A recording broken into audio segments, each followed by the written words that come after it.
நன்றி, நன்றி, நன்றி, நன்றி, நன்றி. நண்பர்கள் அனைவருக்கும் என்னுடைய அன்பான பணிவான வணக்கங்கள். என் பெயர் ஜான். நான் ஒரு குடிநோயாளி. எல்லாம் வல்ல இறைவனோட அருளாலையும் தோழமையில இணைந்து செயல்படுவதால் நான் பெற்றுக்கொள்ளக்கூடிய அனுபவம், தெம்பு, நம்பிக்கையாலையும் இன்னைக்கு ஒரு நாள், இன்னைக்கு ஒரே ஒரு நாள் நான் குடிக்கல, தெளிவா, மன நிறைவா, அமைதியா வாழ என்னாலான எல்லா முயற்சிகளையும் செய்து கொண்டு முதல் 5 படிநிலை பரிந்துரைகளை பற்றி கடந்த 5 ஞாயிற்றுக்கிழமைகள் நம்ம பார்த்தோம். இன்னைக்கு 6வது ஞாயிற்றுக்கிழமை. 6வது படிநிலை பரிந்துரை. அந்த பரிந்துரையை செயல்படுத்துறத பத்தி நாம பார்க்க இருக்கிறோம்.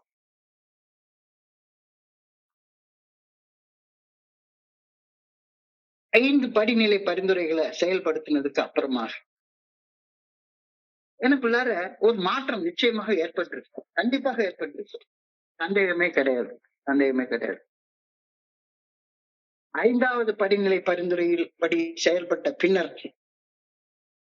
நான் பெரிய புத்தகத்தை எடுத்து அதுல 6வது படிநிலை, 7வது படிநிலை பற்றி வழங்கப்பட்டுள்ள 2 பேரா, வெறும் 2 பேரா மட்டும் தான் கொடுக்கப்பட்டிருக்கிறது. அந்த 2 பேராவை படிச்சுட்டா 6வது படிநிலை பரிந்துரையை நான் செயல்படுத்திட்டேன் அப்படின்ற ஒரு எண்ணம் எனக்குள்ளார வந்துச்சு.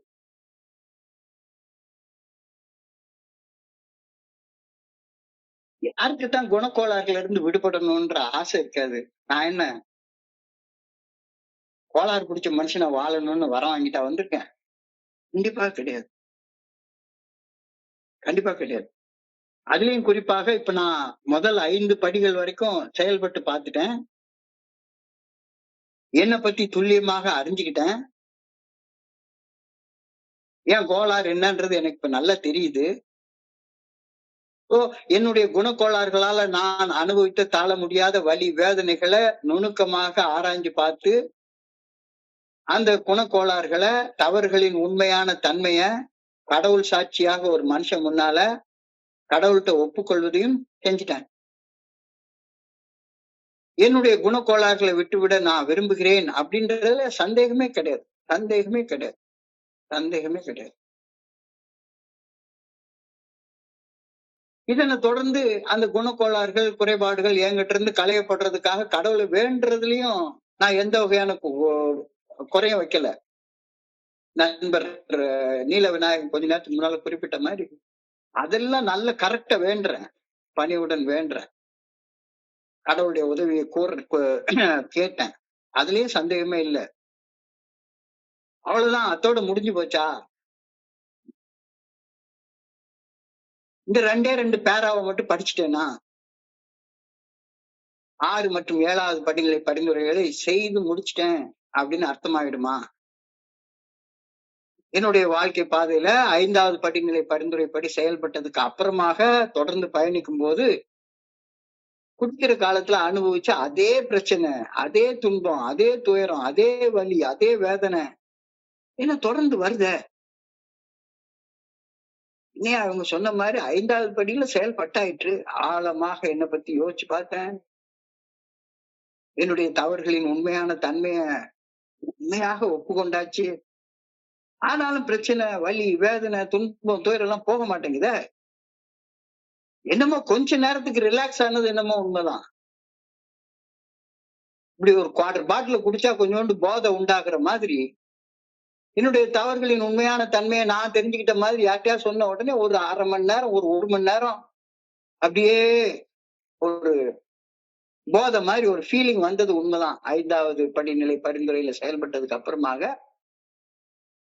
கொஞ்ச நேரத்துக்கு எனக்கு ஒரு ரிலாக்ஸேஷன் உண்டானது உண்மைதான். ஆசுவாசம் உண்டானது உண்மைதான். ஆனாலும் கொஞ்ச நேரத்துக்கு அப்புறமா நண்பர் நீல விநாயகம் குறிப்பிட்டது மாதிரி பணத்தை பிச்சு ஒரு வேகத்துல கொடுத்துட்டேன். ஆனாலும் மறுபடியும் குடிக்கணும் அப்படின்ற எண்ணம் வருது. மறுபடியும் கோபம் வருது, மறுபடியும் பயம் வருது, பொறாமை வருது, சந்தேகம் வருது, காமம் வருது, எல்லாம் வருது. வெறுமனம் வரல. 5வது படியை செயல்பட்டதுக்கு அப்புறமாக அதுக்கு முன்னால இருந்ததை விட புதிய வேகத்தோட வருது அப்படின்னு பில்டபிள்யூ குறிப்பிடுறாரு. புதிய வேகத்தோட வருது. முன்னாலே விட பயமா இருக்குது. முன்னால விட பயமா இருக்குது. உடனே மறுபடியும் என்னடா இது பிரச்சனை இன்னும் விட மாட்டேங்குதே அப்படின்னு அந்த ஆதரவாளரை திரும்ப தேடி ஓடுறேன். என்னுடைய ஸ்பான்சரை தேடி ஓடுறேன். ஐயா மறுபடியும் எனக்கு அதே மாதிரி இருக்கு, படபடப்பா இருக்குது. நான் மீண்டும் 2வது தடவை 4வது ஸ்டெப் 5வது ஸ்டெப் செய்யணும். ஏன்னா அதே மாதிரி பழைய வலி வேதனை எனக்கு உள்ளார இருந்துட்டே இருக்கு. பழைய வாழ்க்கையை வாழ்றது போலவே எனக்கு ஒரு ஃபீலிங் இருந்துட்டு இருக்கு. இந்த தருணத்துல இப்ப நான் என்ன செய்யணும்? பல வருடங்கள் ஏஏ தோழமையில பயணித்த பின்னரும் கூட இருந்த இடத்திலே இருப்பது போன்ற ஒரு தேக்க உணர்வு இருக்குதே. ஏஏ தோழமையில இணைஞ்ச அன்னைக்கு இருந்த உற்சாகம் ஏன் கொஞ்சம் கொஞ்சமா குறைஞ்சிக்கிட்டு வருது? அன்னைக்கு ஏஏ தோழமையில கலந்து கொண்டதுல இருந்த உற்சாகம் இன்னைக்கு ஏன் இல்ல? ஏன் இன்னைக்கு நான் உள்ளுக்குள்ளார மனநிலை மாறுபடுது? வளர்ச்சி இல்லாததுக்கு காரணத்தை உணராத ஒரு உணர்ச்சியற்ற நிலையில நான் இருக்கிறது போல எனக்கு ஒரு ஃபீலிங் இருக்குது. 5வது படியை செயல்பட்டு முடிச்சதுக்கு அப்புறமா வர்றது இது.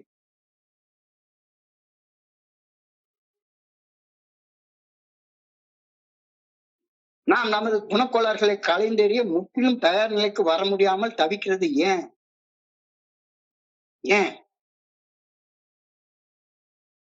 உண்மையிலே பில்டபிள்யூ எழுதுறாரு, we are not cured of alcoholism. What we are given is a daily reprieve depending on the maintenance of our spiritual condition.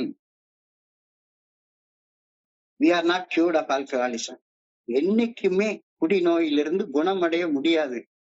குடிநோயின் பாதிப்புகள்ல இருந்து மீட்படையத்தான் முடியும். Recovery is possible, cure is not possible. Recovery என்பது மீட்பு. குடிநோயின் பாதிப்புகள்ல இருந்து மீட்படைகிறது சாத்தியப்படும். குடிநோயிலிருந்து குணமடைவது சாத்தியப்படாது. அப்ப என்ன எனக்கு கொடுக்கப்பட்டிருக்கிறது? நேற்றுக்கு ஒரு பெரிய டிஸ்கஷன் போச்சுது. ஒரு நாள் அடிப்படையிலான வாழ்க்கை பிக் புக்ல தான் எழுதியிருக்காரு, பில்டபிள்யூ தான் எழுதியிருக்காரு. What we are given is a daily reprieve, தினசரி பராமரிப்பு. அதாவது எனக்கு நான் செய்த தப்புக்கு தண்டனை கொடுத்துட்டாங்க. ரிப்ரைவ் அப்படி என்றால் தண்டனைக்கு விலக்கு அளித்தல் அல்லது தண்டனையை தள்ளி போடுதல். அதுக்கு பேர் தான் ரிப்ரைவ். நான் செய்த கோளாறுல செஞ்ச செயல்களுக்கு எல்லாம் தண்டனை எழுதியாச்சு, தீர்ப்பு எழுதியாச்சு. அந்த தண்டனையை நிறைவேற்றுறது என்னுடைய ஆன்மீக நிலையை ஒரு நாள் அடிப்படையில பராமரித்து வருவதால் தள்ளி போடப்படுகிறது அப்படின்னு பில்டபிள்யூ தான் பிக் புக்ல தான் எழுதியிருக்கிறேன். இன்னைக்கு ஒரே ஒரு நாள் குணக்கோளாறுகள்ல இருந்து விலகி வாழ்வதால நான் கடந்த காலத்துல செய்த அந்த ஏகப்பட்ட கோளாறுகளால எனக்கு நானே எழுதி கொண்ட அந்த தண்டனை தீர்ப்பு நிறைவேற்றுவது ஒரு நாள் தள்ளி போடப்படுகிறது. அதுக்கு என்ன கண்டிஷன்? இன்னைக்கு என்னுடைய ஆன்மீக நிலையை நான் பராமரிச்சு கொள்ளணும். இன்னைக்கு குணக்கோளாறுகளால உந்தப்பட்டு செயல்படுவதில் இருந்து விலகி இருக்கணும். பில்டபிள்யூ அழகா இதுக்கு ஒரு உதாரணத்தை சொல்றாரு. ஒரு மனுஷன் ஒரு நாளைக்கு பயங்கர கோளாறு பிடிச்ச மனசோட வீட்டுக்கு வர்றான். மனசு நிறைஞ்ச வெறுப்பு, எரிச்சல், கோபம், பயம், பொறாமை, சந்தேகம், காமம் இதோட வீட்டுக்குள்ளார வர்றான். வீட்டுக்குள்ளார வர்ற நேரத்துல அந்த வீட்டுல இருக்கிற நாய் லொல்லு லொல்லு லொல்லு லொல்லுன்னு குலைக்குது. நாய் குலைச்சதை பார்த்துட்டு இவனும் திரும்பி நாயை பார்த்து குலைக்கிறான். லொல்லு லொல்லுன்னு குலைக்கிறான். 2 பேரும் சத்தம் போட்டு சும்மாடுறான்னு அதை கம்பு எடுத்து அடிக்கிறான், எல்லாம் பண்றான். நாய் குறைக்கிறது நம்ம நிக்க மாட்டேங்குது. பக்கத்து வீட்டுக்காரன் ஓடி வந்தா, ஐயோ நாயை கட்டி போடியா, இன்னியா நீ வேற இந்த கத்துது, தூங்க முடியல அப்படின்னு சொல்லி பக்கத்து வீட்டுக்காரன் வேற கம்ப்ளைண்ட் பண்றான். இவனுக்கு ஒரு மாதிரி ஆகி போச்சு. ஒரு 2 மணி நேரம் 3 மணி நேரம் தவிச்சு கஷ்டப்பட்டு இருந்துட்டான். அதுக்கு அடுத்தது ஒரு வாரம் கழிச்சு இன்னொரு நாள் ஒரு நல்ல மனநிலையில, ஒரு நல்ல செயல் செய்த ஒரு மனநிலையில ஆன்மீக நிலையை சரியா வச்சு கொண்டு வர்றான். அன்னைக்கும் அதே நிகழ்வு நடக்குது. நாய் லொல்லு லொல்லு லொல்லுன்னு குறைக்குது. இவன் நல்ல ஆன்மீக நிலையில இருந்த காரணத்தினால நாயை பார்த்து திரும்ப குலைக்கிறத விட்டுட்டு நாய்க்கு பசிக்குது போல் இருக்கு அப்படின்னு கொஞ்சம் உணவை எடுத்து அந்த பவுல்ல போடுறான். நாய் சாப்பிட்டுட்டு அது பாட்டுக்கு மூலையில படுத்துக்குது. உடனே இவன் சிந்திக்கிறான். நாய் குலைக்கிறது அப்படின்றது ஒரு புற நிகழ்வு. ஒரே மாதிரியான ஒரு புற நிகழ்வுக்கு நான் 2 வகையா ரியாக்ட் பண்றேன். 2 வகையா ரியாக்ட் பண்றேன். ஒரு நாளைக்கு நாய் குலைச்சுது, நான் திருப்பி குலைக்கிறேன். வீட்டுல என் பொண்டாட்டி குலைக்கிறாங்க, நான் திருப்பி குலைக்கிறேன். சத்தம் நிக்க மாட்டேங்குது. மன அமைதி கெட்டு போகுது. எல்லாம் போயிடுது. என்னுடைய தண்டனையை நானே நிறைவேற்றிக்கிறேன். இன்னொரு நாள் நான் நல்ல ஆன்மீக மனநிலையை பராமரிச்சு கொண்ட சூழ்நிலையில இருக்கிறேன். அன்னைக்கும் அதே நாய் குலைக்குது. லொள்ளு லொள்ளுன்னு குலைக்குது. நாய்க்கு ஏதோ தேவைப்படுறது அப்படின்னு எடுத்து போட்டேன்னா அந்த சூழ்நிலை வந்து ஒரு 5 நிமிஷத்துல சரியாக மாறுது. அப்ப இந்த குணக்கோளாறுகள் களைவதற்கு நான் தயாராக இருப்பது என்பது என்னுடைய ஆன்மீக நிலையை நான் பராமரித்துக் கொள்வதை சார்ந்து அமைகிறது அப்படின்ற கருத்து இந்த இடத்துல சொல்றாரு.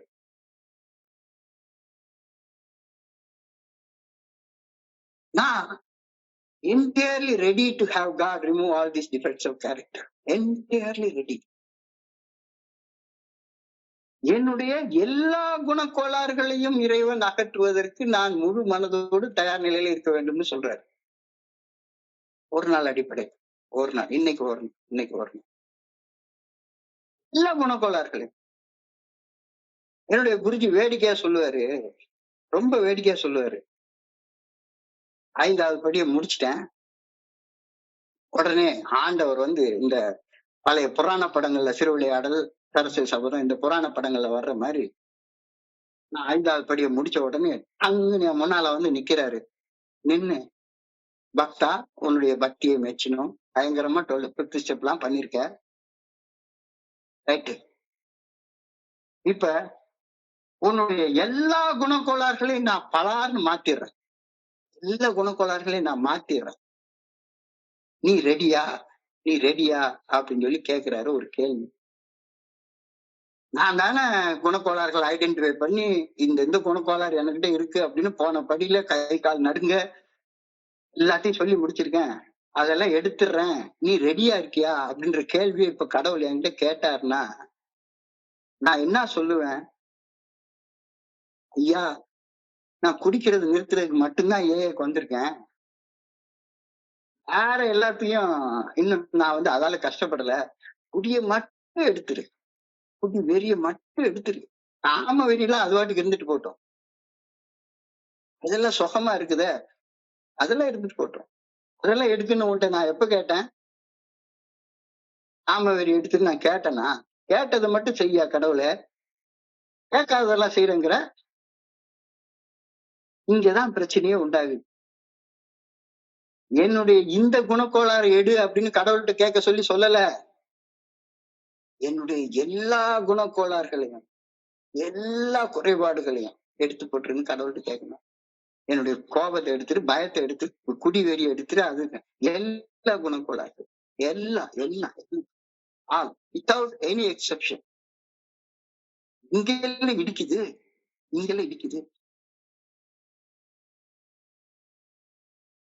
அப்ப நான் தயார் நிலையில இல்லாததாலதான் அஜிடேட்டடா இருக்கிறேன். உள்ளுக்குள்ளார கொந்தளிக்குது. என்னுடைய ஆன்மீக நிலையை என்னால பராமரிச்சுக்க முடியவே இல்லை. உள்ள கொந்தளிச்சுட்டு கிடக்குது.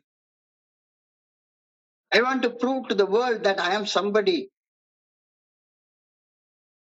அந்த தன்னலமும் தன்முனைப்பும் செல்ஃபிஷ்னஸ் அண்ட் செல்ஃப் சென்டர்ட்னஸ் என்னுடைய அந்த எல்லா பிரச்சனைகளுக்கும் ஆணி வேறாக இருக்கக்கூடிய அந்த செல்ஃபிஷ்னஸும் செல்ஃப் சென்டர்ட்னஸும் தன்னலமும் தன்முனைப்பும் ஈகோவும் ஆட்டி படைக்குது.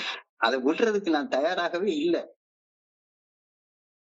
ஆனா இந்த ஒரு படி மட்டும் என்னைய முழுமையாக கொஞ்சம் நஞ்சம் இல்லை என்டையர்லி ரெடி அப்படின்னு ஒரு வார்த்தையை சொல்லுது.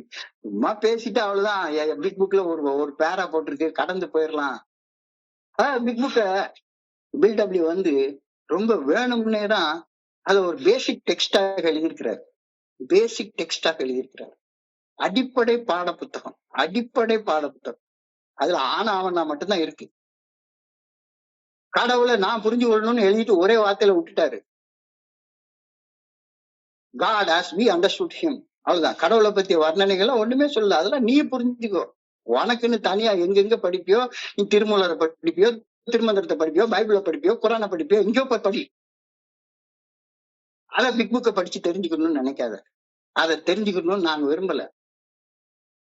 God actually understood him. நம்பிக்கையை வந்து அடையிறது, நம்பிக்கை வந்து அடையிறது பத்தில ரெண்டு சில வார்த்தைகளோட விட்டுட்டாரு. அத மாதிரி 6வது 7வது படிய வேணும்னு ஒரே ஒரு பேராவை எழுதி முடிச்சிட்டாரு. ஒரு அடிப்படை பாட புத்தகம் தான் அது. இதுக்கு அப்புறமா என்னுடைய கோளாறு என்ன அப்படின்றது 5வது படியில இருக்கிறேன். அதுல இருந்து எப்படி நான் விடுபடுறதுன்ற தயார் நிலைக்கு வர்றதுக்கு நான் தயாராக இருக்கணும்னா என் வழியில நான் தான் பார்க்கணும். என்னுடைய ஆன்மீக நிலையை எப்படி பராமரிக்கிறது அப்படின்றதுக்கு சில ஆலோசனைகள் தான் அங்க கொடுக்கப்பட்டிருக்கிறது. அதனாலதான் புத்தகத்தை it is not a philosophical book, moral philosophy, ஒழுக்க தத்துவங்களை சொல்லக்கூடிய புத்தகம் இல்லது. Moral psychology. சைக்காலஜி என்பது உளவியல் விஞ்ஞானம். விஞ்ஞான ரீதியாக இப்படி செய்யி. அப்போ எனக்குள்ளார நான் உள்ள போய் பார்த்து என்னுடைய குணக்கோளாறுகளை எப்படி பண்ணும் அப்படின்ற அந்த யுக்திய நானே தேடி தேடி தேடி கண்டுபிடிச்சுக்கிறேன். அப்ப 5வது படியை செஞ்சதுக்கு அப்புறமாகவும் எனக்குள்ளார கொந்தளிச்சுக்கிட்டு கிடக்குது. சொல்ல போனா 5வது படி செய்யறதுக்கு இருந்த நிலைமைக்கு முன்னால விட இப்ப மோசமான நிலைமையில நான் இருக்கேன். அதனாலதான் இந்த 12 படிகள் அப்படின்னு நான் 12 வழிமுறைகள்னா டைரக்ஷன்ஸ்னு பேரு. 12 படிகள். இந்த 12 படிகளும் ஒரே ட்ரெட் அண்ட் ரைஸோட இது பண்ணப்படல. 1, 2, 3, 4, 5வது படி ஈக்குவலா இருக்கு. டக்கு டக்கு டக்கு டக்குன்னு ஏறிடலாம். இந்த 5ல இருந்து 6வது படி, இந்த 5ல இருந்து 6வது படி இதை ஏறுறது கஷ்டம். 5வது படியில ரெட்டும் ரொம்ப அகலமா இருக்கு. ஈஸியா 5வது படியிலேயே படுத்து தூங்கிடலாம். 25 வருஷம் ஆனாலும் ஏஏல கடந்த காலத்துல, அதாவது ஏஏக்கு வர்றதுக்கு முன்னால உள்ள அனுபவங்களை மட்டுமே பேசி பேசி பொழுத போக்கிக்கிட்டு ஊரை சுத்திட்டு கோழிக்கறி தின்னுக்கிட்டு குடல் கறி சாப்பிட்டுக்கிட்டு ஊரை சுத்திட்டு தாராளமா அலையலாம். 5வது படியோட நின்னுக்கிறது. ரெட் எவ்வளவு பெருசா இருக்கோ வசதியா 5வது படி நிலையிலேயே படுத்து தூங்கிடலாமா, அதே மாதிரி ரைஸ் உயரம் பயங்கர ஜாஸ்தி. சாதாரணமா ஏற முடியாது. அவ்வளவு உயரமாக இருக்கிறது. சோ நான் ஆதரிக்கும் என்னுடைய ஸ்பான்சர், என்னுடைய அன்பான ஆதரவாளர் இந்த சிரமத்தை, அதாவது 5வது படியில இருந்து 6வது படி நிலைக்கு கடந்து சென்ற அந்த சிரமத்தை அனுபவிச்சிருப்பார் என்றால் அவர் மறுபடியும் நீ 5வது படி நிலையில படுத்து தூங்கு அப்படின்னு உன்கிட்ட சொல்ல மாட்டாரு. குடிக்கிறது நிறுத்த மட்டும்தான். குடிக்கிறத நிறுத்திட்டல, இன்னும் வேணா செய், எவ்வளவு கோளாறு இருந்தாலும் பரவாயில்ல, அந்த கோளாரோட வாழ கத்துக்கோ அப்படின்னு சொல்ல மாட்டாரு.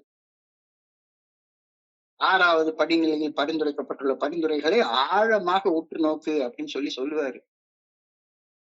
இங்க பாரு, உன் வேலை தயாராக இருக்கிறது, அவருடைய வேலை நீக்கிறது. உன் வேலை தயாராக இருக்கிறது, அவருடைய வேலை நீக்கிறது. உன் வேலையை நீ செய்ய, அவர் வேலையை அவர் செய்யணும். இந்த செயல்பாடு ஒவ்வொரு நாள் அடிப்படையில தான் செய்ய வேண்டியது. ஒவ்வொரு நாள் அடிப்படையில நேத்தையோட இன்னைக்கு என்னுடைய குணக்கோளாறுகளை என்னுடைய கட்டுப்பாட்டுக்குள்ளார நான் வச்சிருக்கிறேன்னா அது இறைவனால நீக்கப்படுவதற்கு தயார் நிலையில வந்திருக்கிறேனா அப்படின்ற கருத்தை இந்த இடத்துல தெளிவாக சொல்ல வர்றாங்க. Were entirely ready to have God remove all these defects of character. ஒரு டிஃபெக்ட் ஆஃப் கேரக்டர்னு சொல்லல இங்க. இதை எடுத்துரு அதை எடுத்துருன்னு கடவுள் நான் வச்ச வேலைக்காரெல்லாம் கிடையாது. மனதில் சேர்ந்திருந்த குப்பைகளை 5வது படிநிலை பரிந்துரையில அகற்றி விட்டோம். ஆனால் குப்பைகள் சேர்வதை தடுக்க நடவடிக்கைகள் எடுக்காவிட்டால் வாழ்நாள் முழுக்க குப்பை அகற்றக்கூடிய பணியை தான் செஞ்சுட்டே உட்காந்துருப்போம். ஸ்கேவெஞ்சர் வேலையை தான் செஞ்சுட்டே உட்காந்துருப்போம். தவறு செய்ய வேண்டியது, வர வேண்டியது, சொல்ல வேண்டியது, மறுபடியும் போக வேண்டியது, தவறு செய்ய வேண்டியது, வர வேண்டியது, சொல்ல வேண்டியது. இந்த குப்பை அல்ற வேலையை தான் செஞ்சுட்டே உட்காந்துருப்போம். ஒரு ஸ்கேவெஞ்சர் வேலையை தான் செஞ்சுட்டே இருப்போம். குப்பைகளை சேர்த்து அவற்றை பின் அகற்றுவது குழந்தைகள் விளையாட்டு போல. ஒரு குழந்தை விளையாடுறது அப்படித்தானே இருக்கும். ஒரு குழந்தைகிட்ட பாருங்க, குப்பையோட விளையாடிக்கிட்டே இருக்கும். எப்ப பார்த்தாலும் அம்மா தான் பார்த்து குப்பையோட விளையாடாத, கொஞ்ச நேரம் விளையாட விடுவாங்க, அப்புறமா கையை கழுவி விட்டு சாப்பிட சொல்லுவாங்க. குப்பைகள் அகற்றுவது, குப்பைகளை சேர்த்து பின்னால குப்பைகளோட குப்பையா விளையாடிட்டு இருக்கிறது குழந்தைகள் விளையாட்டு. ஒரு குழந்தையாக குழந்தைத்தனத்தோட வாழ்க்கையில விளையாடி கொண்டிருந்த என்ன போல ஒரு குடிநோயாளிய முதிர்ச்சி அடைந்த மனுஷனாக மாற்றும் பணி இந்த 6வது படியில ஆரம்பமாகுது. இப்ப 6வது படியில தான் உண்மையான வேலையே ஆரம்பமாகுது. 5வது படியில முடிச்ச வேலை, 5வது படியில உண்மையாக செயல்பட்டு முடிச்சதுக்கு அப்புறமாக எனக்கு ஒரு ஃபீலிங் வரும். என்னடா இவ்வளவு கோளாறு பிடிச்ச மனுஷனா, இப்படி இருக்கு வாழ்க்கை. குணக்கோளாறுகளால் உள்ளத்தில் குப்பைகள் சேர்கின்றன. 5வது படியில அந்த குப்பைகளை அகற்றிய பின்னரும் கூட குப்பைகள் சேர காரணமாக இருக்கும் குணக்கோளாறுகளை அகற்றும் சக்தி நமக்கு இல்லாது இருப்பதை தெளிவாக உணர வருகின்றோம். எனக்கு இல்ல, அந்த சக்தி இல்ல, அந்த சக்தி இல்ல. நம்மால் முடியாததை செய்ய இறையருட் பேராற்றின் உதவியை கேட்டு வேண்ட வேண்டும். அந்த வேண்டுதல் செய்ய நம்மை தயார்படுத்திக் கொள்வதுவே இந்த 6வது படியில நம்முடைய செயல்பாடு என தெரிந்து கொள்கின்றோம். அதாவது இந்த செயல் வழிமுறைகள் 4, 5, 6, 7, 8, 9 இந்த 6 செயல் வழிமுறைகள்ல நம்ம செய்யக்கூடிய செயல்கள் வெறும் 3 செயல்கள் மட்டும்தான். ஒண்ணு, தவறுகளின் உண்மையான தன்மையை கடவுள் சாட்சியாக ஒரு மனுஷன் முன்னால கடவுள்கிட்ட ஒப்புக்கொள்றது வேலை, செயல். 2வது, அந்த தவறுகள் செய்ய காரணமாக இருந்த குணக்கோளாறுகள், குறைபாடுகள் களையப்படுவதற்கு கடவுளை பணியோட வேண்டுறது. இது 7வது படியில செய்யற செயல். அடுத்தவங்களை காயப்படுத்தி அந்த குறைபாடான செயல்களை திருத்திக் கொள்வது 9வது படியில செய்யற செயல். அப்ப 5வது படியில செயல்படுவதற்கு நம்மை தயார்படுத்திக் கொள்வது 4வது படியில செயல்படுறது. அச்சமின்றி ஆழமான குணப்பட்டியல் தயார் பண்றது. அதே மாதிரி எங்களுடைய குறைபாடுகள் நீங்க பணிவோடு கடவுளை வேண்டினோம் அப்படின்ற அந்த பணிவை அடைவதற்கு 7வது படியில செய்யக்கூடிய அந்த செயலுக்கு நம்மளை தயாரிச்சு கொள்வது 6வது படி. இறைவன் எங்களின் இந்த எல்லா குணக்கோளாறுகளையும் எங்களிடமிருந்து அகற்ற முழு மனதோடு எங்களை தயார்படுத்தி கொண்டோம்.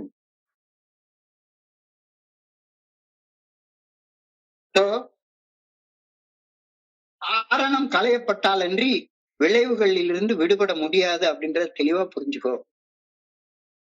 நோய் நாடி, நோய் முதல் நாடி, அது தணிக்கும் வாய் நாடி, வாய்ப்ப கொளர். எனக்கு ஒரு நோய் இருக்குன்னு தெரிஞ்சுக்கிட்டேன். அந்த நோய்க்கான காரணம் என்னன்னு தெரிஞ்சுக்கிட்டேன். இப்ப நான் நோயோடைய அறிகுறிகள் தெரியாம இருக்கிறதுல மட்டும் கவனத்தை செலுத்தக்கூடாது. நோயுடைய காரணங்கள் களையப்படுவதற்காக இந்த நோயுடைய காரணங்கள், சிம்டம்ஸ், கண்டிஷன்ஸ், காசஸ். சிம்டம்னா அறிகுறி. நோயோடைய அறிகுறி கட்டுப்படுத்த முடியாம குடிக்கிறது. கட்டுப்படுத்த முடியாம குடிக்கிற அந்த நோயின் நிலை ஒவ்வொரு மனுஷருக்கும் ஒருத்தருக்கு வேறுபடும். ஒருத்தர் பொண்டாட்டி இழந்திருப்பாரு, வேலை இழந்திருப்பாரு, அதை இழந்திருப்பாரு, இது இழந்திருப்பாரு. நோயுடைய நிலை வேறுபடும். ஆனா நோய்க்கான காரணம் our alcoholic drinking is an external manifestation of some deep-rooted defects in character. So அதைத்தான் நம்ம 4வது 5வது படியில கண்டுபிடிச்சு கையில வச்சிருக்கோம். அத குப்பையை தூக்கி தூர போடுற வேலையை 5வது படியில செஞ்சிட்டோம். ஆனா குப்பையை தூர போட்டாலும் உள்ள அந்த குணக்கோளாறுகள் இன்னும் இருந்துட்டு இருக்கிறதுனால உள்ள இருந்து கூட கொஞ்சம் குப்பை வந்து சேர்ந்துகிட்டே இருக்கு. உள்ளத்தை சுத்தப்படுத்த உள்ள இன்னும் குப்பை அதிகமா வந்துகிட்டே இருக்குது. வேதத்துல ஒரு வசனம் உண்டு. ஒரு மனுஷன் ரொம்ப தன்னுடைய உள்ளத்துக்குள்ளார ஒரு மோசமான பேய் இருக்கு அப்படின்னு அந்த பேயை ஓடுறதுக்காக ஒரு பெரிய தியான மையத்துக்கு போனான். அந்த தியான மையத்துல அந்த பேய ஓட்டி விட்டுட்டாங்க. உள்ளத்துல இருந்த பேய அகற்றி விட்டுட்டாங்க. 5வது படி நிலை வரைக்கும் செஞ்சு விட்டுட்டாங்க. ஆஹா மனசு சுத்தமாயிடுச்சுது அப்படின்னு அந்த தியான மையத்தை விட்டு வெளியே வர்றான். அப்ப ஒரு பேய் போயிருந்த இடத்துல அந்த ஒரு பேய் வந்து 7 பேய கூட்டிட்டு வந்து உள்ள குடியிருக்க ஆரம்பிச்சிரும். நீ மட்டும் தயார் நிலையில இல்லைன்னா, ஒரு தீபத்தை ஏத்தி வைக்கிறாங்க உள்ளத்துக்குள்ளார, ஒரு ஒளியை ஏத்தி வைக்கிறாங்க. ஒளி எரியணும்னா அதற்கு ஃபியூவல் தேவை. ஃபியூவல் இல்லைன்னா ஒளி எரியாது. அந்த ஃபியூவல் தான் இந்த 6வது படியில தினசரி பராமரிப்பு. ஒவ்வொரு நாளும் தினசரி அன்றாட பராமரிப்பு. டெய்லி ரிப்ரைவ். வாழ்க்கை என்பது ஒரு நாள் அடிப்படையில தான் வாழ்றது. அதுல நான் எனக்கு சந்தேகமே கிடையாது. தீர்மானங்கள் வாழ்நாள் முழுமைக்குமாக. ஆனா தீர்மானத்தை நிறைவேற்றுறது ஒரு நாள் அடிப்படையில.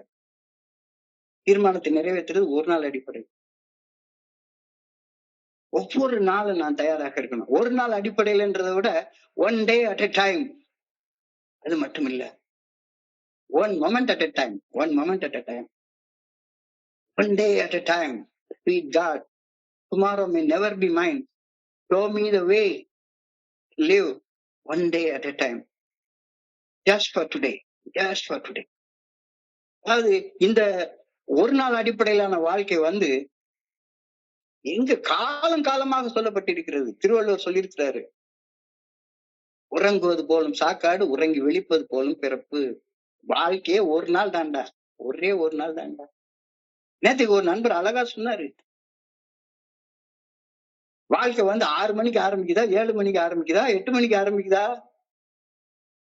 ஒவ்வொரு கணமும் வாழ்க்கை ஆரம்பிச்சிட்டு இருக்கு, முடிஞ்சிட்டு இருக்கு. ஒவ்வொரு தடவை உள்ள மூச்சை இழுக்கிற நேரத்துல வாழ்க்கை வாழ ஆரம்பிக்கிறேன், மூச்சு விடுறப்ப செத்து போறேன். அவ்வளவுதான். இந்த ஒவ்வொரு மொமெண்ட்டும் நான் கோளாறு பிடிச்சா மனுஷனாக வாழக்கூடாதுன்னு அந்த கோளாறுகளை கடவுள் அகற்றுவதற்கு தயார் நிலைக்கு வருவது ஒவ்வொரு மொமெண்ட்டும் செய்ய வேண்டிய வேலை. அதாவது இதை வந்து நம்ம புரிஞ்சு கொள்றது ரொம்ப முக்கியம். இத ஒரு நாளைக்கு என்னுடைய குருஜி, என்னுடைய ஸ்பான்சர், என்னுடைய குருஜி இல்ல, ஸ்பான்சர்ட்ட இருந்து நான் கத்துக்கிட்டேன். அதாவது அவர் அழகா சொன்னாரு, ஒரு மனுஷனுக்குள்ள இருக்கக்கூடிய குட்டி வெறி, அதுதான் நோய், அதுதான் அப்சஷன், அதுதான் நோய். குடிச்சாதான் அலர்ஜி உண்டாகும். ஆனா குடிக்காம இருக்கிறப்பயே மண்டைக்குள்ளார அப்சஷன் இருக்கும். அதுதான் நோய், அதுதான் வெறி, அதுதான் என்னுடைய கோளாறு. குட்டி வெறி போகணும்னா அதற்கு ஒரு தயார் நிலைக்கு வரணும். குடிக்காம இருக்கிறது குடி வெறி இறைவனால் எங்கிட்ட இருந்து அகற்றப்படுவதற்கு நான் வந்தடையக்கூடிய தயார் நிலை அப்படின்ற கருத்தை சொல்றாங்க. ஒரு நாளைக்கு ஒரு வேடிக்கையான நிகழ்வு நடந்தது. நான் என்னுடைய ஸ்பான்சர் இன்னைக்குதான் ஏக்கு வந்து ஒரு புது நண்பர், அவரும் கோடம்பாக்கம் வெல்கம் குரூப் மீட்டிங் முடிச்சுட்டு பக்கத்துல இருக்க டீ கடையில் நின்று பேசிட்டு இருக்கோம். நாங்க 3 பேர் மட்டும்தான். அப்ப புதுசா வந்திருக்கிற நண்பர் வந்து என்னுடைய ஸ்பான்சர்ட்ட ஒரு கேள்வி கேட்கிறாரு. நான் அப்போ ஒரு 3 மாசம் சோபரா இருக்கிற டைம். அவர்கிட்ட கேள்வி கேட்கிறாரு இவரு, சார் குடிக்காம இருக்க என்னால முடியவே இல்லை. இந்த இப்ப கூட மீட்டிங் முடிஞ்சு வீட்டுக்கு போறப்ப குடிச்சிடணும்னு உள்ளுக்குள்ளார தோணுது சார். குடிக்காம என்னால இருக்கவே முடியலையே அப்படின்னு சொல்றாரு. உடனே என்னுடைய ஸ்பான்சர் அவருக்கே உரித்தான நிதானமான குரல்ல, ஏன்பா குடிக்காம இருக்கணும்னா என்னப்பா செய்யணும் அப்படின்னு கேக்குறாரு. உடனே அந்த மனுஷன் மறுபடியும், சார் அது தெரியாம தானே சார் உங்ககிட்ட கேக்குறேன். என்னால குடிக்காம இருக்க முடியல சார். நான் என்ன சார் செய்யணும் அப்படின்னு சொல்லி கேட்கிறாரு. உடனே இவர் திரும்பி அதே நிதானமான குரல்ல அதே கேள்வி அவர்கிட்ட திருப்பி கேட்கிறாரு. குடிக்காம இருக்க என்னப்பா செய்யணும்னா கொஞ்ச நேரம் கழிச்சு அவருக்கு கோபம் வந்துருச்சு. சார் பதில சொன்னா சொல்லுங்க, இல்லாட்டா ஆளை விடுங்க சார். என்ன சார் இந்த மாதிரி என்னை போட்டு பாடா படுத்துறீங்க? குடிக்காம இருக்க என்ன செய்யணும்னா என்ன எனக்கு தெரியல, அதனால தானே உங்ககிட்ட கேட்கிறேன் அப்படின்னாரு. உடனே இவர் மறுபடியும் அதே நிதானமான குரல்ல பதில் சொல்றாரு, குடிக்காம இருக்கணும் அவ்வளவுதான்ப்பா அப்படின்னாரு. உடனே ஏத்த மாதிரி நண்பருக்கு பைத்தியம் பிடிச்ச மாதிரி கோவம் வந்துருச்சு. சார் என்ன விளையாட்டு காட்டுறீங்களா? குடிக்காம இருக்கணும்னு எனக்கு தெரியாதா? அது இருக்க முடியலன்னு தானே சார் உங்ககிட்ட நான் கேட்கிறேன் கேள்விய. உடனே அவர் அப்பதான் நிதானமான பதில் சொல்றாரு. குடிக்கணும், குடிக்கணும், குடிக்கணும், குடிக்கணும் அப்படின்ற அதி தீவிர மன வெறி மண்டைக்குள்ளார இருக்கு. அதத்தான் அப்சஷன்னு சொல்றோம். அதத்தான் நோயின்னு சொல்றோம். அதி தீவிர மன வெறி உள்ள இருக்கு. மண்டைக்குள்ளார இருக்கு. அத உன்னால எடுத்து போட முடியாது. அத கடவுளால எடுத்து போட மட்டும்தான் முடியும். அது கோளாறு. அது கோளாறு. அந்த கோளாற கடவுள் தான் எடுத்து போட முடியும்.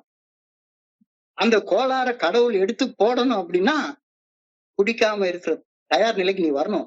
குடிக்காம இருந்தா தானப்பா குடி வெறிய அகற்றுறத பத்தி சிந்திக்க கூட முடியும். குடி வெறியில போய் அப்பப்ப போய் திரும்ப திரும்ப குடிச்சுக்கிட்டே இருந்தேன்னா, எப்படி அது? எப்படி அது நடக்கும்? சோ, அப்பதான் மண்டைக்குள்ளார எனக்குள்ளார ஒரு பளிச்சுன்னு ஒரு வெளிச்சம் எரியுது. வெளிச்சம் எரியுது. ஆஹா! 6வது வழிமுறையில இதத்தான் சொல்றாங்களா? அதாவது என்னால செய்ய முடியாத ஒண்ண இறைவன் எனக்காக செய்யணும் அப்படின்னா, இறைவன் செய்வதற்காக நான் தயார் நிலையில இருந்தா மட்டும்தான் இறைவன் அதை செய்வாரு. God helps only those who help themselves. So, நான் எந்தெந்த விஷயங்கள் இறைவனால் அகற்றப்பட தயார் நிலைக்கு வருகின்றேனோ, அந்தந்த விஷயங்கள், அந்தந்த கோளாறுகள் இறைவனால் அகற்றப்படும். So, அகற்றப்படுவதற்கு நான் 7வது படியில ஆண்டவா இந்த குறைபாடை என்கிட்ட இருந்து எடுத்துரு அப்படின்னு வேண்டுறதற்கு ஒரு பணிவு வந்து அடையணும். அந்த பணிவு தான் இந்த தயார் நிலை அப்படின்னு அவர் சொல்றாரு. குடி வெறி, குடிக்கிற அப்சஷன் உன்கிட்ட இருந்து எடுத்து போடப்பட வேண்டும் என்றால், இன்னைக்கு ஒரு நாள் குடிக்காம இருக்கிற தயார் நிலைக்கு நீ வந்து சேரு. ஆனா இத்தோட நின்றுல. இத படியிலேயே முடிச்சிட்டோம். அப்புறம் தான் கோளாறு. என்னுடைய குடி நோய்க்கான காரணங்கள் என்னுடைய குணக்கோளாறுகள் அப்படின்றப்ப, என்னுடைய குணக்கோளாறுகள் என்ன? பயம், கோபம், பொறாமை, சந்தேகம், காமம், சோம்பேறித்தனம், ஆணவம், கழிவிரக்கம், அகமை.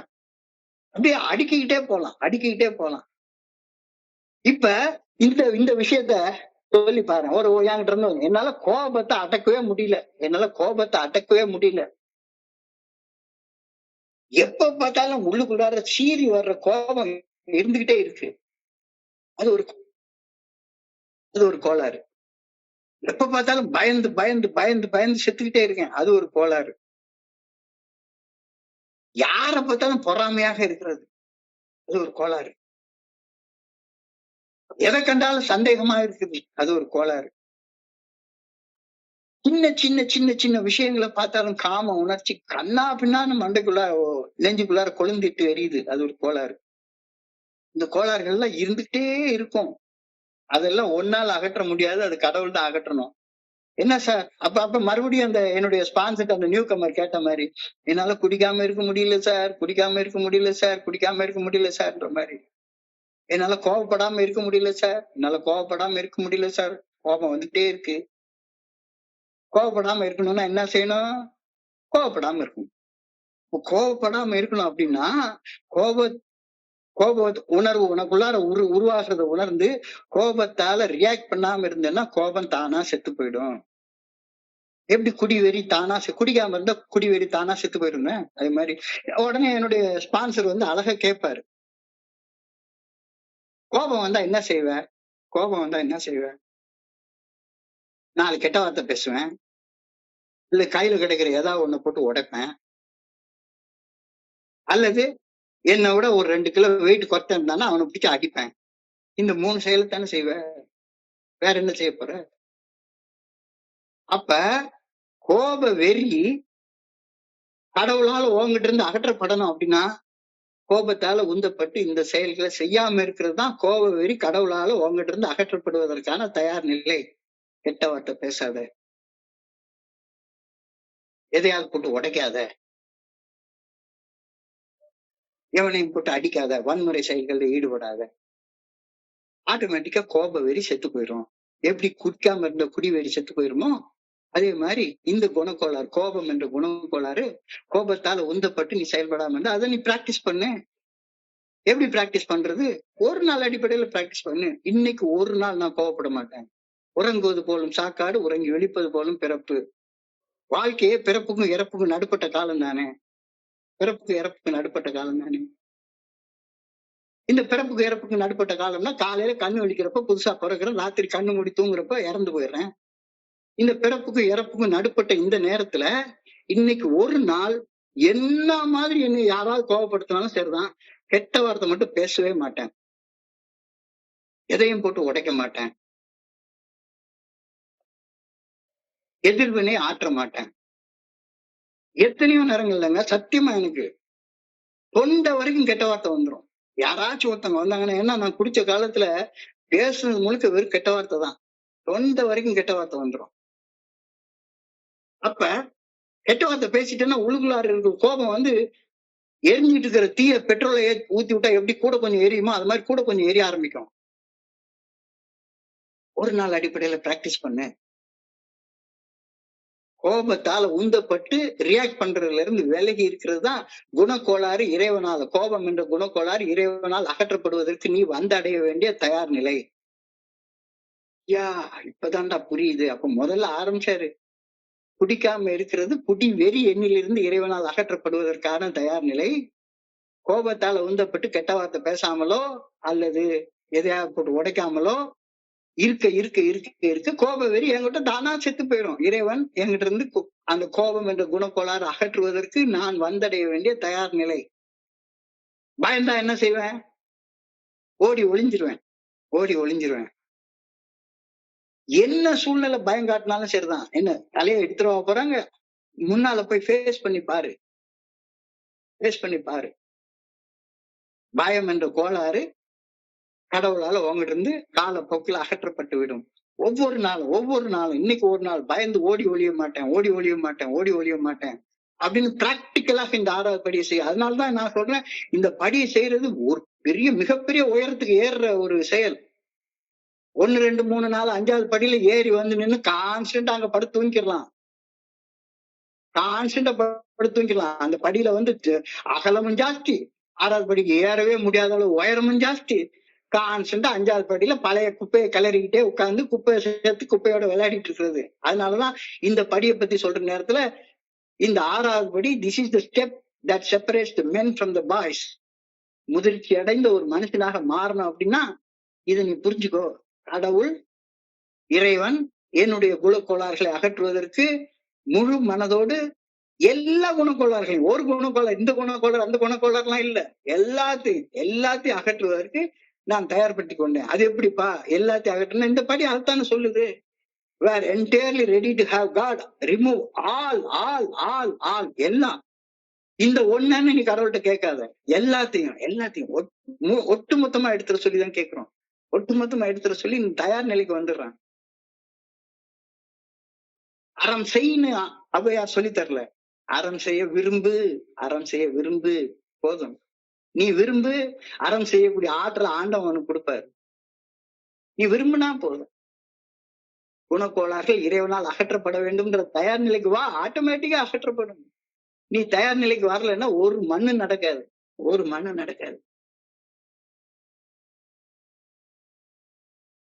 யார் மேலேயாச்சும் பொறாம வந்துருச்சுன்னா, இன்னைக்கு கூட 2 நண்பர்கள் என் வீட்டுக்கு வந்திருந்தாங்க.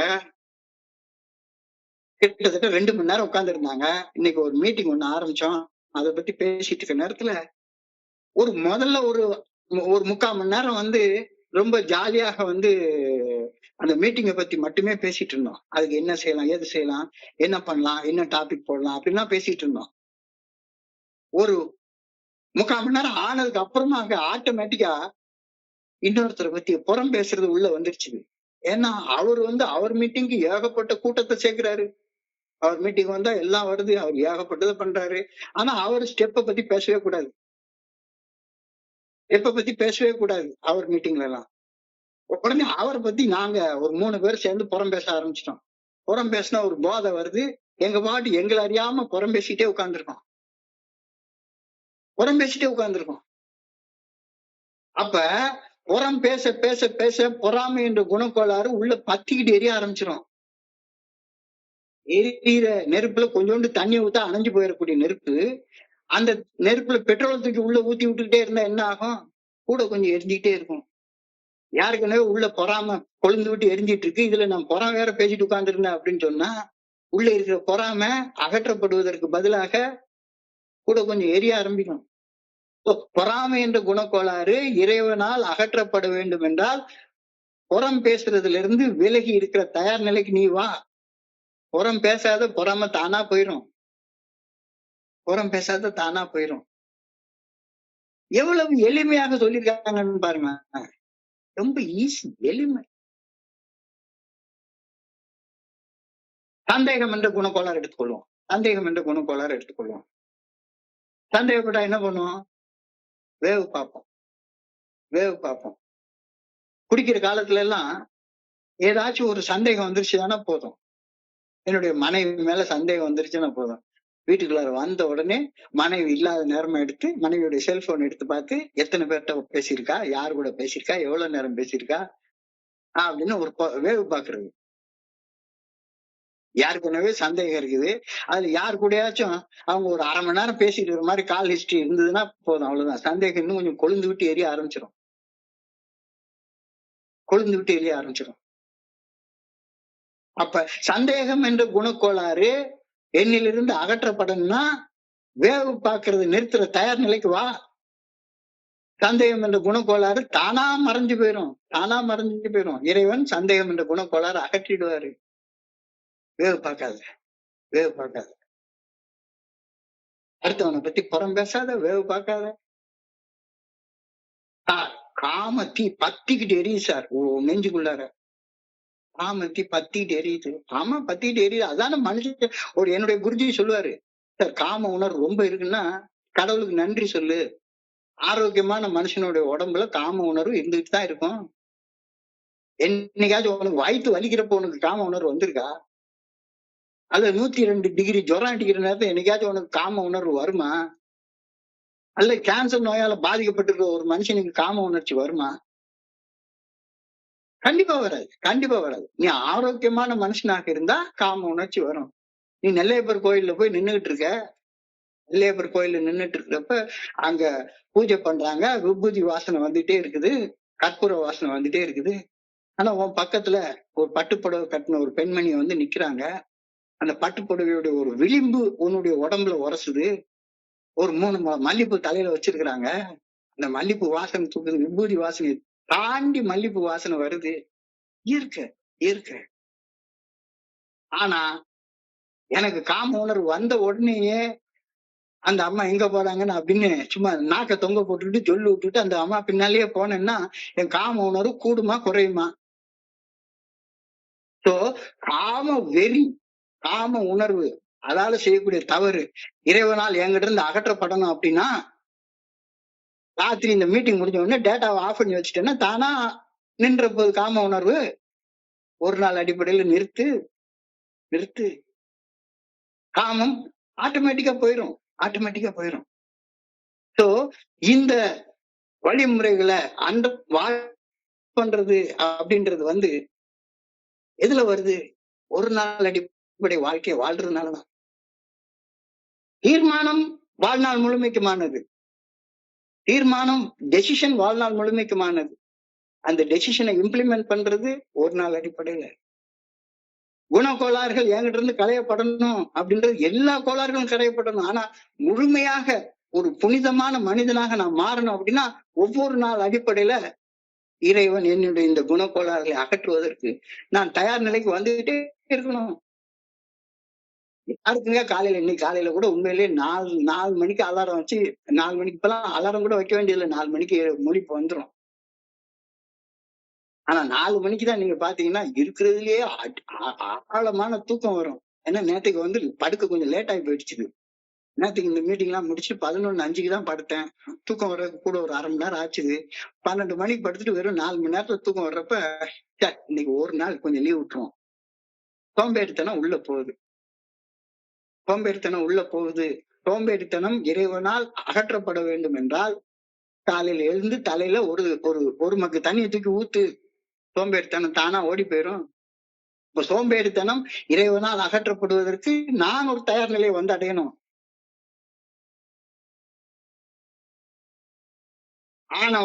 ஆணவம் என்ற குணக்கோளாறு அகற்றப்படணும் அப்படின்னா உண்மையிலே எனக்கு நேற்றுக்கு என்னுடைய உடம்புல எல்லாத்துலயும் ஒரு சில கேள்விகளை கேட்டுறேன். ஏன்னா ரொம்ப நாளைக்கு அப்புறமா நான் வந்து ஒரு மணி நேரம் நேற்றுக்கு மீட்டிங் கேட்டேன். கேட்ட உடனே உள்ளுக்குள்ளார ஒரு இது ஓடுது. இந்த கேள்வி கேளு கேளு கேளு கேளு அப்படின்னு சொல்லி உள்ள ஓடுது. யாருக்குனவே எரிஞ்சிட்டு இருக்குது. இதுல நான் வேற ஒரு டிஸ்கஷன். அந்த நண்பர் அவருடைய கருத்து சொல்றாரு. அது அவருடைய கருத்து.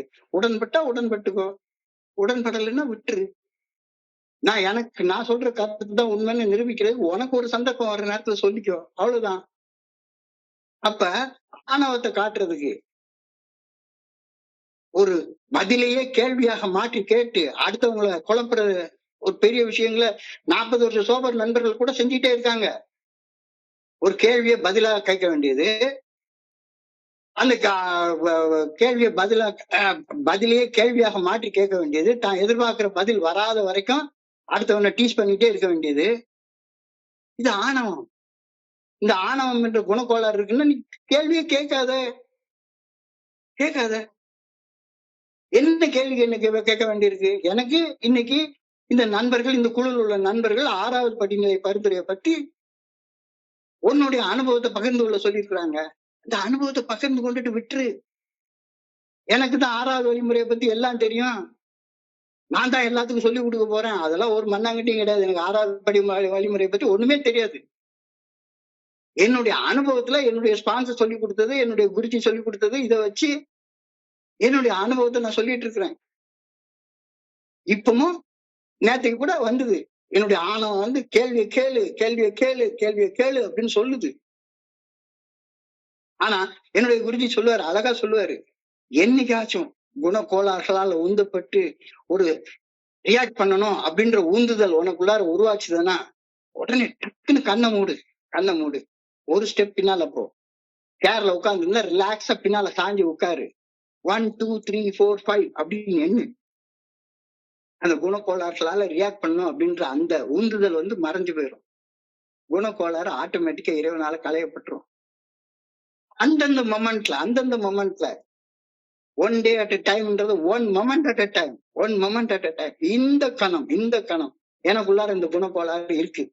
இந்த குணக்கோளாறு என்னை இந்த செயல் செய்ய தூண்டுது. ஆனா இந்த குணக்கோளாறு என்னை எவ்வளவு மோசமான நிலைமை கொண்டு போயிருந்தது அப்படின்றத 4வது 5வது படியில நல்லா உணர்ந்திருக்கேன். தவறுகளின் உண்மையான தன்மையை ஒப்புக்கொண்டிருக்கேன். திரும்பவும் எனக்கு செய்யணும் அப்படின்ற உந்துதல் வருது. என்னால் அந்த குணக்கோளாறுகளை எடுத்து போட முடியல. தயார் நிலைக்கு ஒன் மொமெண்ட் அட் டைம். இந்த மொமெண்ட்ல தப்பு செய்யாத, ரியாக்ட் பண்ணாத. ஆட்டோமேட்டிக்கா நீ ரியாக்ட் பண்ணலைன்னா அந்த கோளாறுக்கு ஊட்டம் கிடைக்கவே கிடைக்காது. ஊட்டம் கிடைக்காத கோளாறு வந்து செத்து போயிடும், தானா செத்து போயிடும். நீ தானே உன்னுடைய ரியாக்ஷன் மூலமாக, செயல்களின் மூலமாக உன்னுடைய குணக்கோளாறுகளுக்கு ஊட்டம் கொடுத்துட்டே உட்கார்ந்துருக்க. நுகர்வோர் கலாச்சாரம்னு சொல்றாங்க. பேராசை வீடு முழுக்க பொருள்களா வாங்கி குமிச்சிடுறது.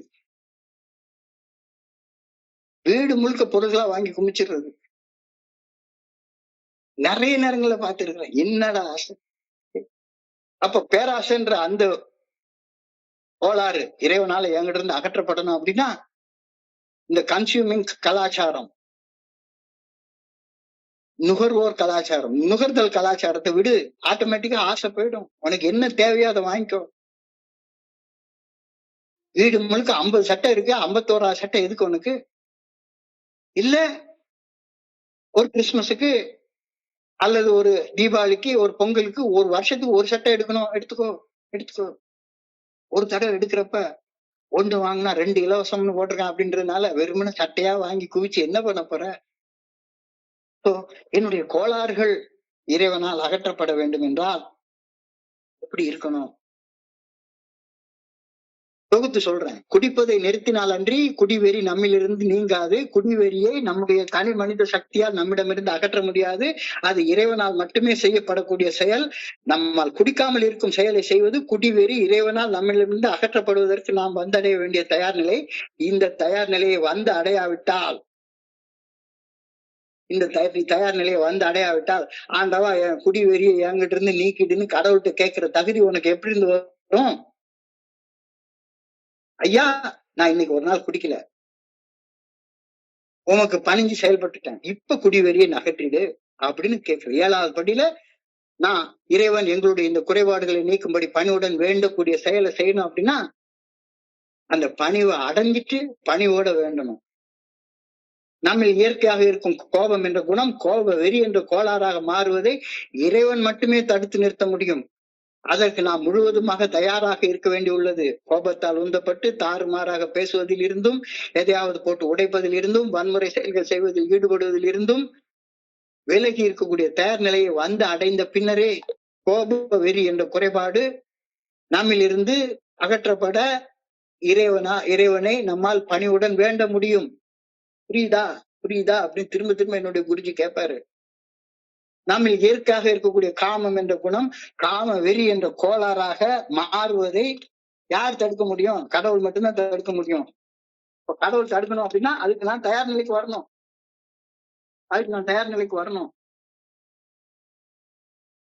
கடவுள் என்னிடமிருந்து காமத்தை அகற்றுவதற்கு நான் தயார் நிலைக்கு வரணும்னா நான் டெய்லி பார்த்துட்டே இருப்பேன். ஆனா காம வெறி கடவுளால என்றிருந்து அகற்றப்படணும்னா என்னப்பா அர்த்தம்?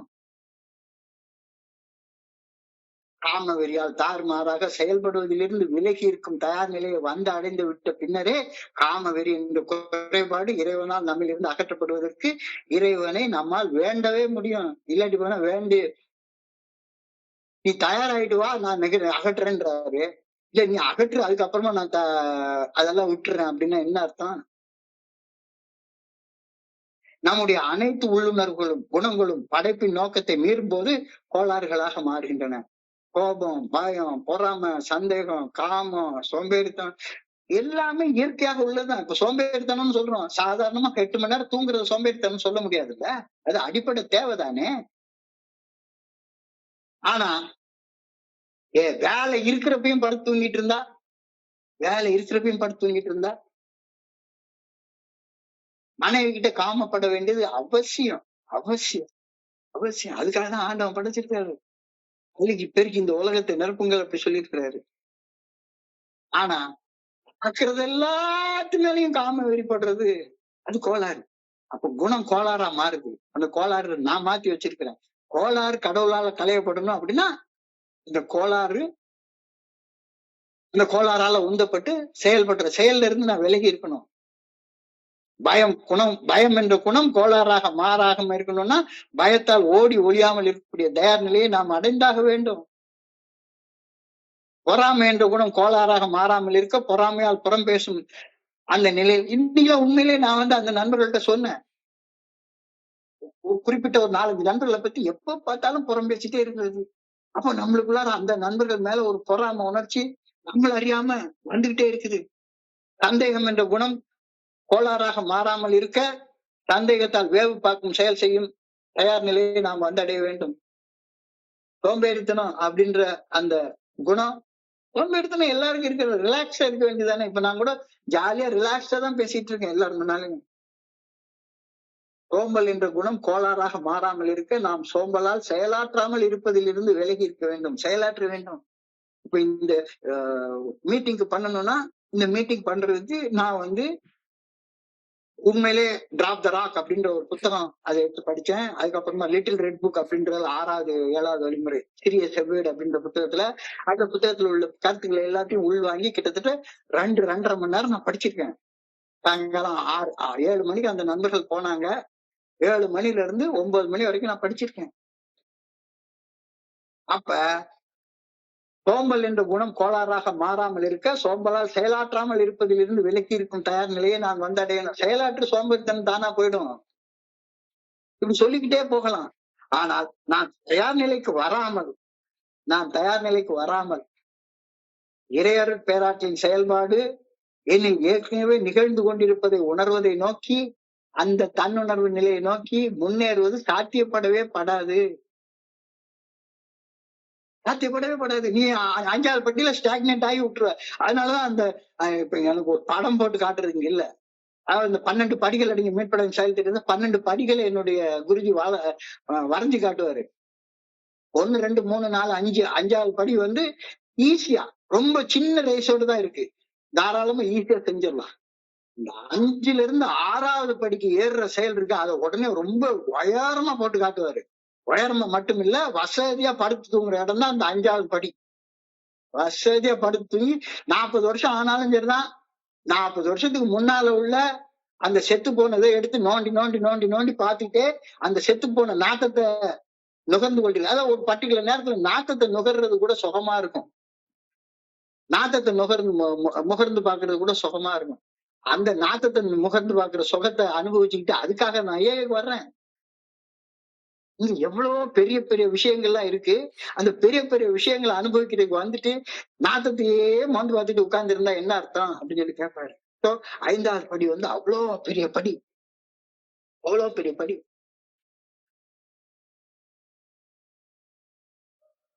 அதாவது இந்த இடத்துல ரொம்ப அழகாக ஒரு விஷயத்த சொல்லுவாங்க. Fake it to make it அப்படின்ற ஒரு வார்த்தையை சொல்லுவாங்க. Fake it to make it. அதாவது குணக்கோளாறு அகற்றி விட்டது போல நடி அது போயிடும் அப்படின்னு. நடிக்கிறதுனா என்ன? இருட்டுல செயல்பட்டு இருக்கிறது நடிக்கிறது. நடிச்சா ஒண்ணுமே ஆகாது. If you fake it you will never make it அப்படின்னு என்னுடைய குருஜி சொல்லுவாரு. தயார் நிலையில இருக்கிறது போல நடிக்காத, ஊருக்கு நடிக்காத. ஆனா ஆக்ட் ஆசிப் அப்படின்ற ஒரு வார்த்தையை சொல்லுவாரு. Act as if, act as if. குடிவெறி இறைவனால் அகற்றப்பட்டு விட்டால் நான் குடிக்க மாட்டேன். அப்போ இறைவனால் குடிவெறி அகற்றப்பட்டு விட்டதாக உறுதியாக நம்பி குடிக்காம இரு. குடிவெறி தானா காணாம போயிரும். கோப வெறி இறைவனால் அகற்றப்பட்டு விட்டதாக நம்பி உறுதியாக நம்பி ஆக்ட் ஆசிவ், ஆக்ட் ஆசிவ். கோவப்படாத, உடைக்காத, கெட்ட வார்த்தை பேசாத. உண்மையிலேங்க நான் வந்து ஆரம்ப காலகட்டத்துல அதாவது நான் என்னுடைய காலேஜுக்கு போற வரைக்கும் நான் கெட்ட வார்த்தை பேசினதே கிடையாது. என்னுடைய காலேஜ்ல அப்ப அந்த காலத்துல ராகிங் வந்து பயங்கர சிவியரா நடக்கும். பயங்கர சிவியரா நடக்கும். ஒரு ராகிங்ல என்னைய ஒரு கெட்ட வார்த்தை பேச சொல்லி ஒரு சீனியர் வந்து 2 அடி அடிச்சான். அப்ப கூட நான் கெட்ட வார்த்தை பேசவே இல்லை. அவ்வளவு உறுதியாக இருந்தேன். ஆனா செகண்ட் இயர்ல ஒரே ஒரு கிளாஸ் சாராயம் கொடுத்தாங்க.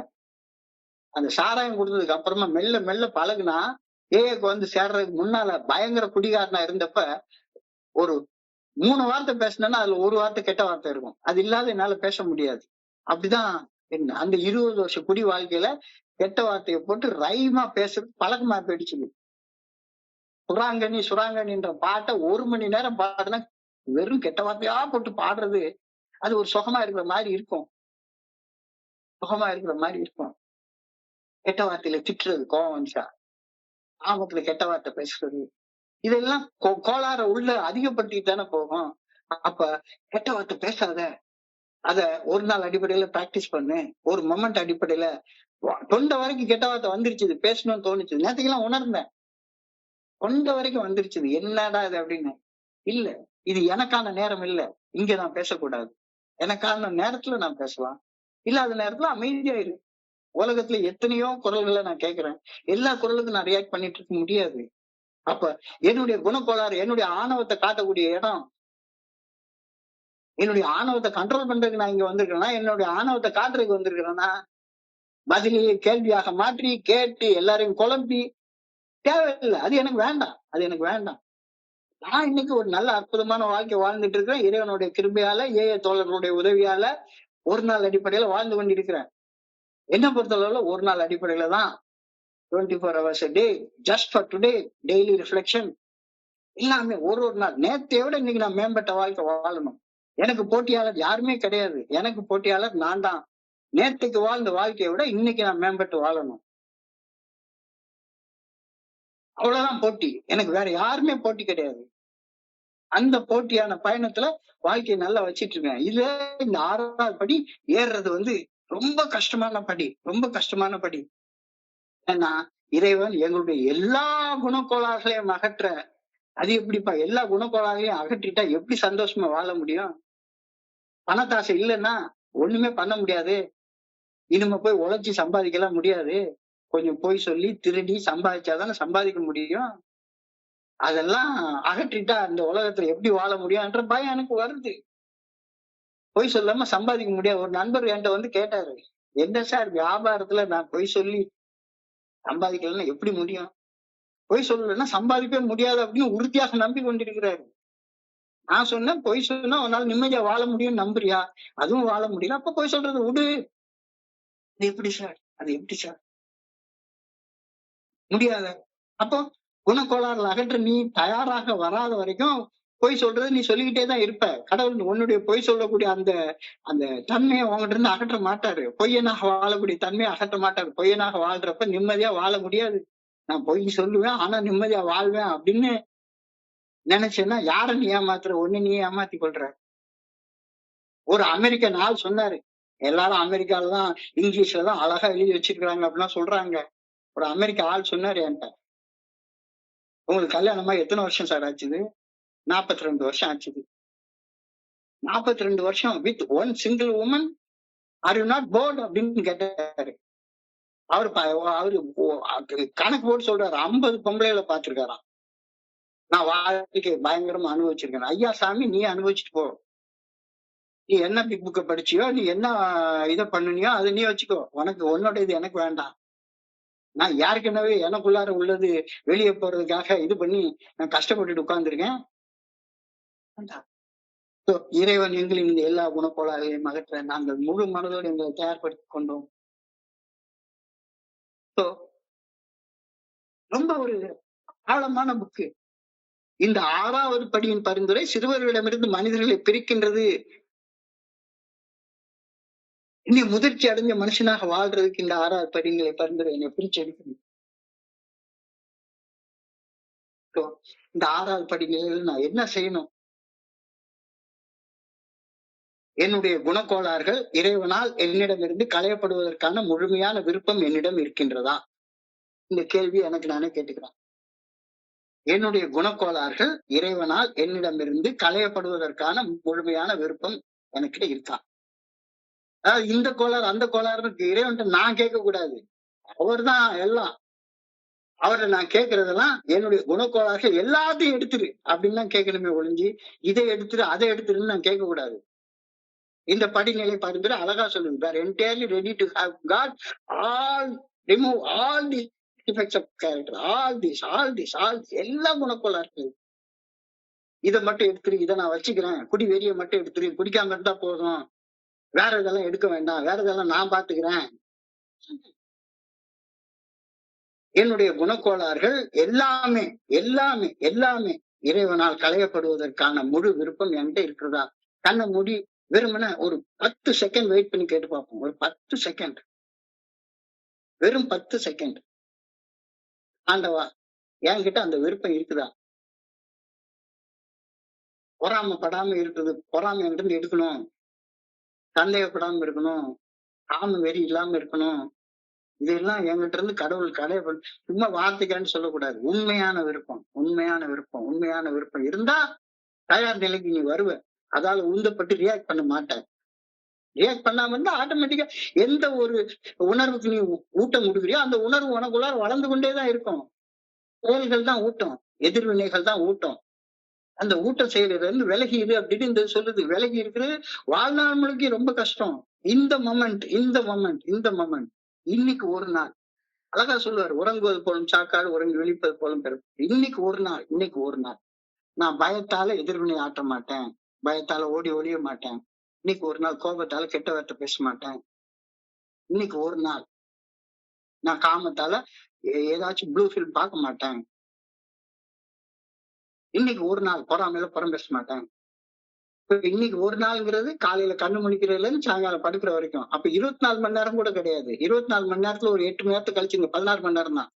இந்த 16 மணி நேரத்துலயும் நான் சாப்பிடுற வேலை, குடிக்கிற வேலை, பேசுற வேலை, இந்த மாதிரி இந்த 1.5 மணி நேரம் எனக்கு வேற வேலையே கிடையாது. அதனால குணக்கோளாறுகள் இங்க உள்ள ஆக்டிவா இருக்க வாய்ப்பு கிடையாது. நான் சும்மா idle mind is devil's workshop. ஒண்ணு செய்யாம சும்மா இருக்கிற நேரத்துல இந்த பிரச்சனை வருது. அந்த ஒண்ணு செய்யாம சும்மா இருக்கிற நேரத்துல நான் ரியாக்ட் பண்ணாம இருக்கிறது ஒரு நாளைக்கு 2 மணி நேரம் 3 மணி நேரம். அந்த முடி சொல்லற சும்மா உனக்காக உருவாக்கி வச்சிருக்க ஒரு புனிதமான இடத்துல வாயை மூடி சும்மா இரு, எல்லாமே சரியாயி போயிருமே.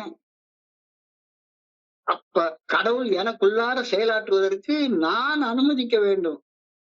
நான் கடவுளுக்கு கட்டளை கொடுத்து எனக்கு குடிவெறி மட்டும் நிறுத்தினா போதும், எனக்கு வேற ஒண்ணும் வேண்டாம் அப்படின்னு நினைச்சேன்னா நீ 5வது படியில படுத்து தூங்கிட்டு உட்கார்ந்துருக்க போற. இதை தப்பு செஞ்சேன், ஒத்துக்கிட்டேன், திரும்பி போய் தப்பு செய்வேன், வருவேன், ஒத்துக்குவேன், திரும்பி போய் தப்பு செய்வேன், வருவேன், ஒத்துக்குவேன். ஜாலியா 5வது படி பிளாட்ஃபார்ம்ல படுத்து தூங்கிட்டே உட்கார்ந்துருப்பேன். 6வது படிக்கு ஏறுற வேலையை பத்தி யோசிக்க கூட மாட்டேன். என்னுடைய குணக்கோளாறுகள் இறைவனால் என்னிடமிருந்து களையப்படுவதற்கான முழு விருப்பம் என்னிடம் உள்ளதா? அந்த விருப்பத்தை அடைய என்னாலான முயற்சிகளை என்னுடைய ஆதரவாளருடன் இணைந்து செய்ய நான் இன்னைக்கு இப்ப தயாராக இருக்கிறேனா? அந்த 2 கேள்வியும் எனக்குள்ளார கேட்க சொல்றாங்க. ஒவ்வொரு வழிமுறைக்கும் ஒவ்வொரு பிரார்த்தனை இருக்கிறது.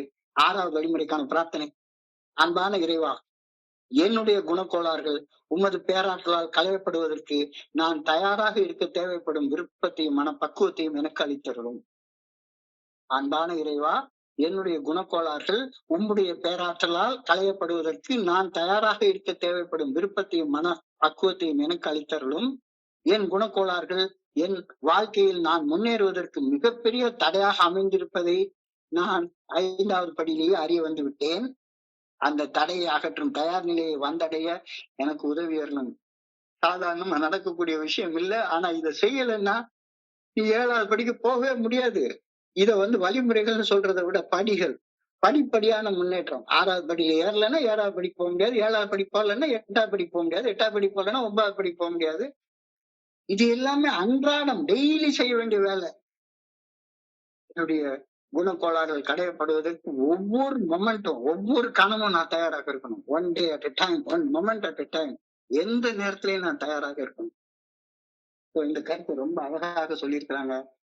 இந்த 6வது படிநிலை பரிந்துரைய நான் பத்தி யோசிக்கிறப்ப, சிந்திக்கிறப்ப என் மனதை கடன் சென்ற சிந்தனைகளை உங்க கூட பகிர்ந்து கொள்ள இந்த நல்ல வாய்ப்பு உருவாக்கி கொடுத்த குழுவிற்கு என்னுடைய மிக பணிவான நன்றிகளை தெரிவித்துக் கொள்றேன். இதுவரைக்கும் பொறுமையாக கேட்ட ஒவ்வொரு நண்பருக்கும் என்னுடைய பணிவான நன்றிகள். இந்த இரவு பொழுது நண்பர்களுக்கு இனிமையான இரவாக அமைய இறைவனை பணிவோட வேண்டிக் கொள்கின்றேன். நன்றி, நன்றி, நன்றி, நன்றி, நன்றி, நன்றி, நன்றி.